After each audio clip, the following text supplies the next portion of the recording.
नमस्कार, मेरा नाम है आशीष जायसवाल और हम लोग पढ़ रहे थे 1857 के बाद भारत में ब्रिटिश नीतियाँ और प्रशासन। इसमें हम लोगों ने जो है सेना का पुनर्गठन पढ़ा था, मुद्रांक शुल्क क्या है वो पढ़ा था, और चुंगी कब समाप्त की गई और दोबारा इसे कब लागू की गई ये पढ़ा था। इसके अलावा जो है हम लोगों ने 1860 में जो है विल्सन द्वारा पहली बार आयकर लगाया गया और बजट प्रस्तुत किया, इसके बारे में पढ़ा था। रिपन को भारत में स्थानीय स्वायत्त संस्थाओं का जनक कहा जाता है, ये पढ़ा था। स्थानीय प्रशासन स्वशासन पढ़ा था। अब जो है सिविल सर्विस 1858 ईस्वी के बाद जो है क्या क्या हुआ वो हम देखेंगे।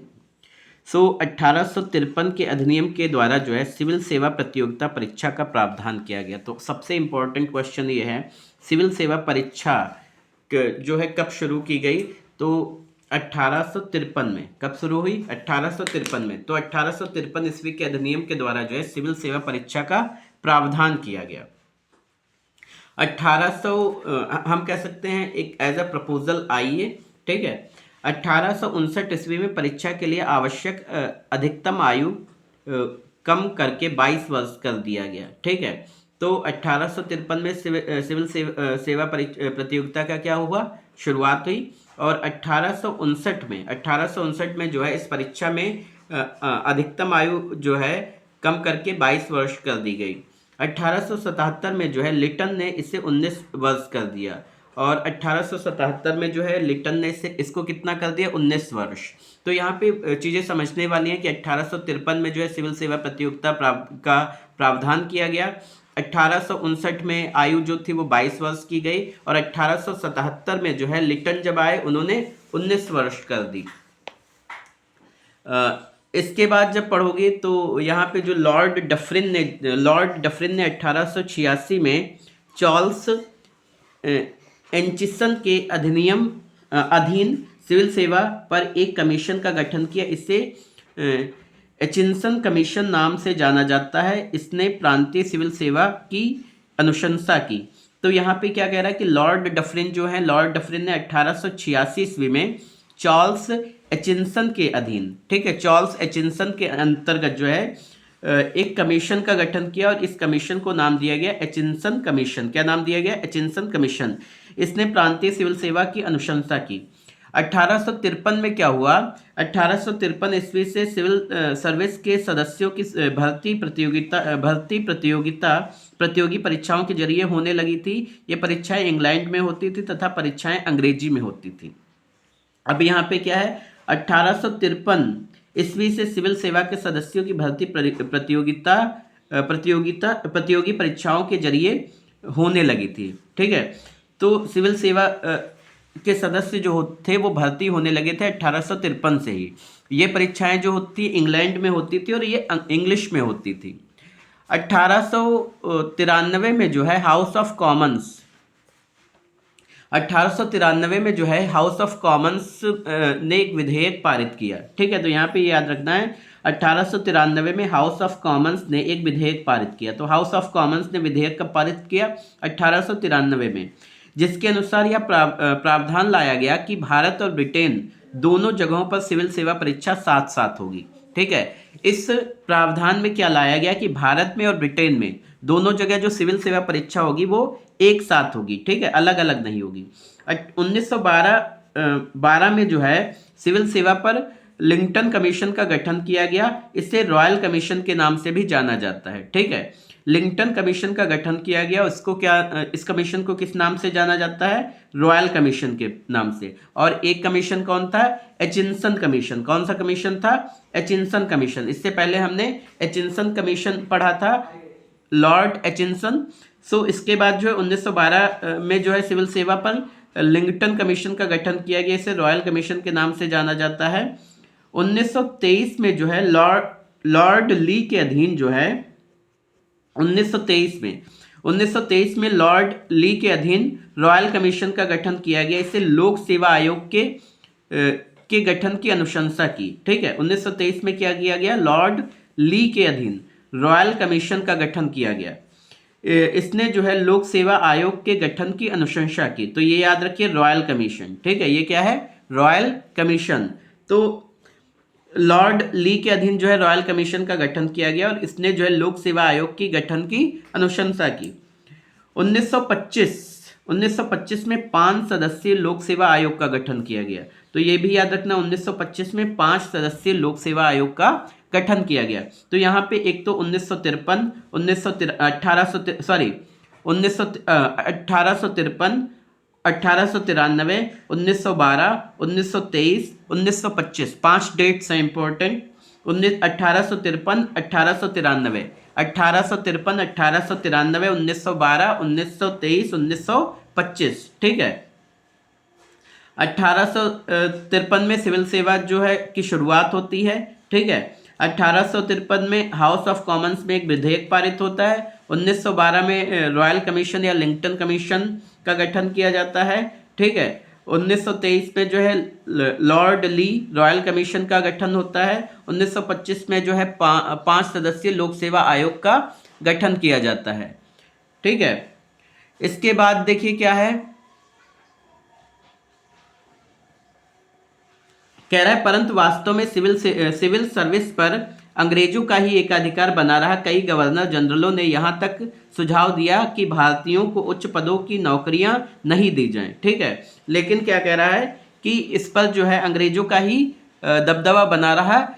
कई जो गवर्नर जनरल थे उन्होंने यह भी सुझाव दिया, मीन्स जब ये कानून या हम कह सकते हैं बनाया गया तो ये सुझाव दिया गया कि उच्च पदों पर जो है भारतीयों को नौकरी ना दी जाए, ठीक है, भारतीयों को नौकरी ना दी जाए। लेकिन भारतीय नौकरी लेके कर भी क्या कर लेते, उस समय ब्रिटिश का शासन था, सरकार उन्हीं के अंडर में थी। इसके अलावा क्या है कि शिक्षित भारतीयों द्वारा मांग की गई कि प्रतियोगी परीक्षाओं के लिए आयु की सीमा बढ़ाई जाए तथा ये परीक्षाएं इंग्लैंड एवं भारत में एक साथ हो। तो यहाँ पे क्या किया गया, शिक्षित भारतीयों द्वारा मांग की गई।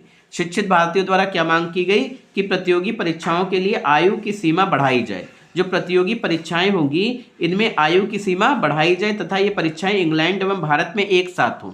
ये भी कहा गया कि ये परीक्षाएं जो है जब ये पता चला कि गवर्नर जनरलों ने कहा कि भारतीयों को उच्च पदों पर नौकरियां ना दी जाएं, तो जो शिक्षित भारतीय थे उन्होंने कहा कि प्रतियोगी परीक्षाओं के लिए जो आयु सीमा है वो बढ़ाई जाए और ये परीक्षाएं जो है इंग्लैंड और भारत में क्या हों, एक साथ हों।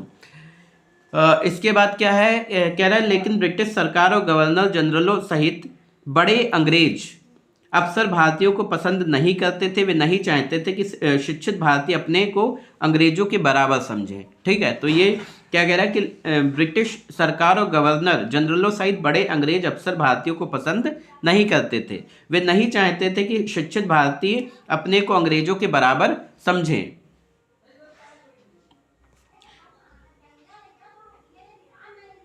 विदेशी शासन की सभी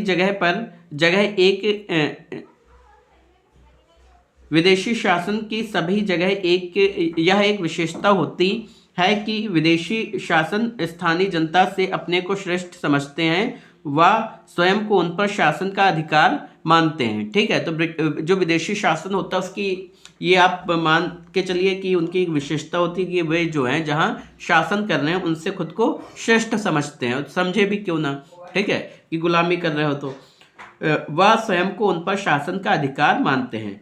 सरकार की नीतियां बनाने और उन्हें लागू करने में ब्रिटिश सिविल सर्विस के लोगों का बड़ा हाथ था, ठीक है। सरकार की नीतियां बनाने और उन्हें लागू करने में, जो सरकार की नीतियां बन रही थी उनको बनाने में और लागू करने में जो है ब्रिटिश सिविल सर्विस के लोगों का बड़ा हाथ होता था। भारत की सरकार पर उनका बड़ा बुरा प्रभाव रहा। उनके रवैये से कभी कभार सरकार तक स्तब्ध रह जाती थी। 1853 ईस्वी में गवर्नर जनरल रिपन के समय में एक विधेयक पेश किया गया जिसके जरिए भारतीय और यूरोपीय जजों के बीच का भेदभाव समाप्त कर दिया गया। इसे इल्बर्ट विधेयक कहते हैं। तो इल्बर्ट विधेयक क्या था? इल्बर्ट विधेयक जो है 1883 में गवर्नर जनरल रिपन के समय जो है एक विधेयक पास किया गया जिसमें जो भारतीय और यूरोपीय जज थे उनके बीच जो भेद था वो समाप्त कर दिया गया।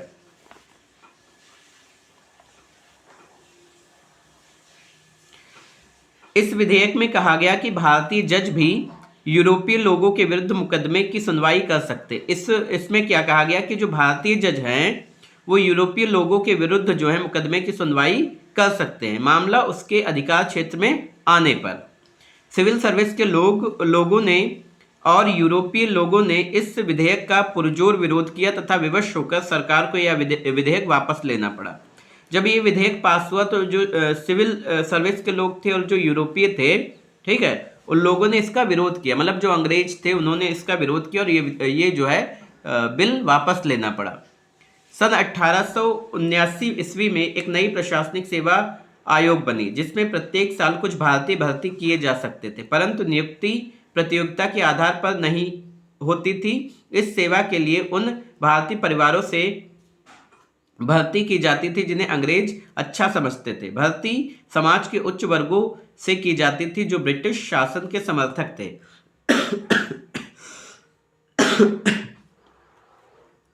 तो यहाँ पे क्या कहता है, सन 1879 ईस्वी में एक नई प्रशासनिक सेवा आयोग बनी, ठीक है। इस नई प्रशासनिक सेवा आयोग में क्या था, जिसमें प्रत्येक साल कुछ भारतीय भर्ती किए जा सकते थे, परंतु नियुक्ति जो है वो प्रतियोगिता के आधार पर नहीं होती थी। इस सेवा के लिए उन भारतीय परिवारों से भर्ती की जाती थी जिन्हें अंग्रेज अच्छा समझते थे। भर्ती समाज के उन उच्च वर्गों से की जाती थी जो ब्रिटिश शासन के समर्थक थे।